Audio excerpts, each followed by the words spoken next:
ಅಡಿಕೆಗೆ ಅಂಟಿರುವ ಎಲೆಚುಕ್ಕಿ ರೋಗದಿಂದ ಈ ಭಾಗದ ರೈತಾಪಿ ಸಮುದಾಯದ ಮೇಲಾಗಿರುವ ದುಷ್ಪರಿಣಾಮದ ಕುರಿತು ಬೆಳಗಾವಿ ಅಧಿವೇಶನದಲ್ಲಿ ಸರ್ಕಾರದ ಗಮನ ಸೆಳೆಯುವ ಜೊತೆಗೆ ಮುಖ್ಯಮಂತ್ರಿ ಹಾಗೂ ತೋಟಗಾರಿಕಾ ಸಚಿವರಿಗೆ ಮನವಿ ನೀಡಲಾಗುವುದೆಂದು ಶಿರಸಿ ಸಿದ್ದಾಪುರ ಕ್ಷೇತ್ರದ ಶಾಸಕ ಭೀಮಣ್ಣ ನಾಯ್ಕ ಹೇಳಿದರು.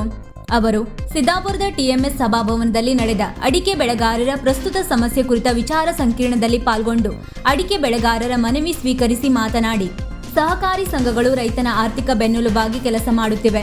ಬೆಟ್ಟ ಭೂಮಿ ಕುರಿತು ಅಧಿವೇಶನದಲ್ಲಿ ಗಮನ ಸೆಳೆದಿದ್ದೇನೆ. ಬೆಟ್ಟ ಇಲ್ಲದಿದ್ದರೆ ತೋಟಿಗರಿಗೆ ತುಂಬಾ ತೊಂದರೆಯಾಗುತ್ತದೆ. ಬೆಟ್ಟ ಭೂಮಿ ಖರಾಬ್ ತೆಗೆಸಲು ಸರ್ಕಾರದ ಮಟ್ಟದಲ್ಲಿ ಶಕ್ತಿ ಮೀರಿ ಪ್ರಯತ್ನಿಸುತ್ತೇನೆ. ರಾಜ್ಯದ ಮುಖ್ಯಮಂತ್ರಿ ಹಾಗೂ ತೋಟಗಾರಿಕಾ ಸಚಿವರನ್ನು ಭೇಟಿಯಾಗಿ ಎಲೆಚುಕ್ಕಿ ರೋಗದ ದುಷ್ಪರಿಣಾಮವನ್ನು ವಿವರಿಸಿ ಸರ್ಕಾರದಿಂದ ಸೂಕ್ತ ಸ್ಪಂದನೆ ಸಿಗುವಂತೆ ಮಾಡುತ್ತೇನೆ ಎಂದ ಅವರು, ರೈತರು ಸಹ ಬೇರೆ ಬೇರೆ ಉಪಬೆಳೆಯನ್ನು ಬೆಳೆಯಲು ಮುಂದಾಗಬೇಕು ಎಂದರು. ಟಿಎಂಎಸ್ ಅಧ್ಯಕ್ಷ ಆರ್ಎಂ ಹೆಗಡೆ ಬಾಳೇಸರ ಮಾತನಾಡಿ, 3 ವರ್ಷಗಳಿಂದ ಎಲೆಚುಕ್ಕಿ ರೋಗ ಪ್ರಾರಂಭವಾಗಿದ್ದು ಔಷಧಿ ಹೊಡೆದರೂ ಸಹ ನಿಯಂತ್ರಣಕ್ಕೆ ಬಂದಿಲ್ಲ. ಇದಕ್ಕೆ ಶಾಶ್ವತವಾಗಿ ಔಷಧಿ ಕಂಡುಹಿಡಿಯಬೇಕು. ಈ ಭಾಗದ ಅಡಿಕೆ ಬೆಳೆಗಾರರ ಸ್ಥಿತಿ ಚಿಂತಾಜನಕವಾಗಿದ್ದು ಸದನದಲ್ಲಿ ಅಡಿಕೆ ಎಲೆಚುಕ್ಕಿ ರೋಗದಿಂದ ಆಗಿರುವ ದುಷ್ಪರಿಣಾಮದ ಕುರಿತು ಗಮನ ಸೆಳೆಯುವಂತೆ ಶಾಸಕರಿಗೆ ಮನವಿಯನ್ನು ಮಾಡಿದರು. ಈ ವೇಳೆ ತಾಲೂಕಾ ಗ್ಯಾರಂಟಿ ಅನುಷ್ಠಾನ ಸಮಿತಿ ಅಧ್ಯಕ್ಷ ಕೆಜಿ ನಾಗರಾಜ್, ಕೆಡಿಸಿಸಿ ಬ್ಯಾಂಕ್ ನಿರ್ದೇಶಕ ರಾಘವೇಂದ್ರ ಶಾಸ್ತ್ರಿ, ಟಿಎಂಎಸ್ ವ್ಯವಸ್ಥಾಪಕ ಸತೀಶ್ ಹೆಗಡೆ ಉಪಸ್ಥಿತರಿದ್ದರು. ನಮ್ಮ ಕಾಸರಗೋಡು ಅಲ್ಲಿ ಸೈಂಟಿಸ್ಟ್ ಕೂಡ ಬಂದಿರುವಂತಹದ್ದು, ನಮ್ಮ ಬಾಗಲಕೋಟೆಯಿಂದ ಬಂದಿರುವಂತಹದ್ದು, ಈ ಬೇರೆ ಕಡೆಯಿಂದ ನಾವು ಕರೆಸಿ ನಮ್ಮ ಅಧ್ಯಯನದಲ್ಲಿ ನಾವು ಇದನ್ನು ಮಾಡ್ತಿದ್ದೀವಿ. ಮನೆಯಲ್ಲೂ ಕೂಡ ನಾನು ಶಿಕ್ಷೆಗೆ ಒಂದು ಔಷಧಿ ಕೂಡ ಸಿದ್ಧಾಪುರ ಮಾಡಿದ್ವಿ, ಶಿಕ್ಷೆ ಕೂಡ ನಾವು ಮಾಡಿದ್ದೀವಿ. ಇವಾಗ ಸರ್ಕಾರವೂ ಕೂಡ ಇವತ್ತು 5 ಎಕರೆವರೆಗೆ ನಾವು ರೋಗ ತಗುಲಿರ್ತಕ್ಕಂಥ ತೋಟಗಳಿಗೆ ಉಚಿತವಾಗಿ ಫ್ರೀ ಆಗಿ ಇವತ್ತು ಔಷಧಿಯನ್ನ ಕೊಡ್ತಕ್ಕಂಥದ್ದನ್ನ ನಾವು ಸರ್ಕಾರ ಮಾಡಿದ ವಿತರಣೆಯನ್ನ ನಾವು ಸಾಂಕೇತಿಕ ಪ್ರಾರಂಭ ಮಾಡಿದ್ವಿ. ನಾನು ಅವತ್ತು ಒಂದು ಮಾತ್ರ ಹೇಳಿ, ನಾನು ಬರೀ 5 ಎಕರೆ ಇದ್ದವರು 0 5 ಎಕರೆ ಇದ್ದಂತಲ್ಲ, ಆಸಕ್ತಿ ಯಾರೋ ಹೆಚ್ಚಿಗೆ ಮಾಡ್ಕೊಂಡಿದ್ರೆ ಇವತ್ತು ಔಷಧಿನ ತರಕ್ಕೆ ಆಗಿರ್ತಕ್ಕಂಥ ಸ್ಥಿತಿಯಲ್ಲಿ ನಮ್ಮ ರೈತರು ತಾವು ಕೂಡ ವೀಕ್ಷಣೆಯನ್ನು ಮಾಡಿ ಅಲ್ಲಿ ಅವರಿಗೆ ಬೇಡಿಕೆ ಇದ್ದಷ್ಟು ಔಷಧಿನ ಕೊಡಲೇಬೇಕು ಅಂತ ವಿನಂತಿಯನ್ನು ನಾನು ಮಾಡಿದ್ದೀನಿ. ನಿಮಗೆ ಬೇಕಾದಂತ ಹಣದ ಕೊರತೆ, ಔಷಧಿ ಕೊರತೆ ಇದ್ದು ನಾನು ಕೂಡ ಸಹಕಾರ ಕೊಡ್ತೀನಿ, ಹಣದ ವ್ಯವಸ್ಥೆ ಕೂಡ ನಾನು ಮಾಡ್ತೀನಿ ಅಂತ ಮಾತ್ರ ಕೂಡ ಹೇಳಿದ್ದಾನು. ಹಾಗಾಗಿ ಇಲ್ಲಿ ಬಂದಿರ್ತಕ್ಕಂಥ ಎಲ್ಲ ಸಂಘದ ಅಧ್ಯಕ್ಷರನ್ನು ನಾನು ವಿನಂತಿ ಮಾಡ್ಕೊಳ್ತೀನಿ. ನಾನು ತಮ್ಮ ಸೊಸೈಟಿಯಾಗಿ ವ್ಯಾಪ್ತಿಗೆ ಬಂದಿರ್ತಕ್ಕಂಥ ತೋಟಗಳಿಗೆ ಕೃಷಿ ಇಲಾಖೆ, ತೋಟಗಾರಿಕೆ ಇಲಾಖೆಯಿಂದ ಔಷಧಿ ಯಾರಿಗೆ ಸಿಕ್ಕಿದೋ ಅದರ ತಕ್ಷಣ ಇಲಾಖೆಯನ್ನು ಸಂಪರ್ಕ ಮಾಡಿ ಅಲ್ಲಿ ಔಷಧಿಯನ್ನು ಕೊಡ್ತಕ್ಕಂಥ ವ್ಯವಸ್ಥೆ ನಾನು ಮಾಡ್ತೀನಿ ಅನ್ನೋದು ಒಂದು ಕಡೆ. ಇನ್ನೊಂದು ಕಡೆ ಕೊಟ್ಟಂತ ಔಷಧಿ ಸರಿಯಾಗಿ ಆಗುತ್ತಲ್ಲ ಗೊತ್ತಿಲ್ಲ.